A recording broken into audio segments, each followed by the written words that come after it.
The following presentation is rated S for sports.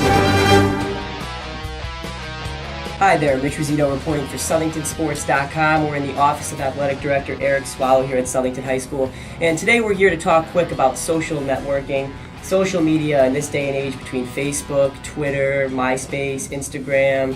There's just plenty of ways for kids to communicate when they're not face-to-face, and it's obviously easier to bully through cyber because it's not face-to-face. That's a problem.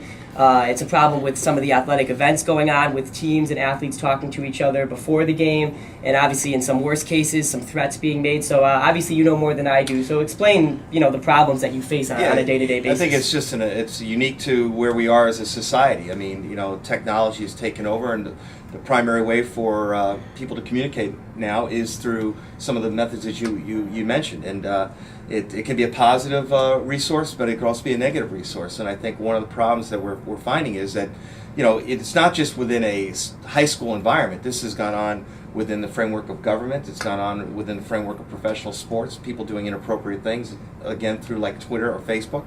So this is something that, as an athletic administrator, not just here in Southington, but across the state, we all have to try to work together and try to solve a lot of the issues that we're dealing with as far as social networking is concerned. And it's got to be stressful, obviously, because it's so hard to control what happens. If a picture is posted on Facebook, a lot of people think it just goes away. After a few days, everyone forgets about it, but it's not that easy. These pictures get shared, they get moved to other forms of social networking, and it can be humiliating for an athlete, for a student, and just as a person. And it's a very serious issue because it could it could lead to some pretty bad things. Well, like you said, I think the misconception is when you hit the enter button, that means it's forever. And whatever you do or whatever you send, you need to understand there's going to be a footprint. And that's going to stay with you forever. And I think that you try to reinforce that with student athletes. Like one of the things that we have done with our coaching staff here is we did do a CEU unit on social networking, making them aware of how to protect themselves as well as how their student athletes have to protect themselves. Because a lot of times within the framework of social networking, educators or coaches can get themselves in a tough spot. So I really try to make an effort to communicate and educate the coaching staff and to make sure that those coaches are relaying that information to their student athletes. And people seem to think, obviously, that with the social networking, as if you're, bullying or whatever, that, these other kids, they just take it as a joke, but some kids don't take that as a joke.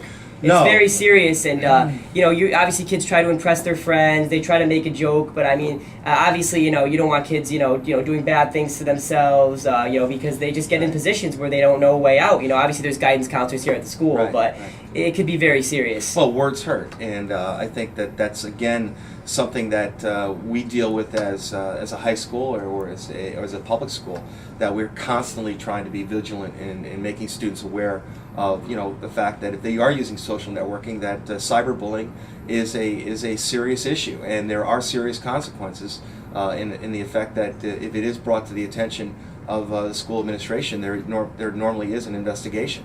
And obviously one of the best things about high school is being able to go to a sporting event, football game, basketball game, wrestling match, and get to see your friends compete. And it's just so crucial to make sure that it's a safe environment between fans of Southington and the team that they're playing. We don't want, obviously, before games, people trash talking through, social media, saying things that could be dangerous to the event, and having to get the police involved because it's just not worth it. I mean, these are supposed to be fun memories. These aren't supposed to be, dangerous situations where students and staff and parents feel unsafe. I can tell you that the CIAC, and I know that here at Southington, I do due diligence in trying to provide a safe environment, because I have people from not just the high school coming into the gymnasium to watch, say, a basketball game, but I have families from the community. I have community members that want to come in and they want to enjoy the experience. So their safety is my number one priority, and I have to make sure that the facility is prepared and that it's secure. Yeah, and obviously referees, some scouts may even be at these games, and you want to present a nice product and a nice performance for these guys.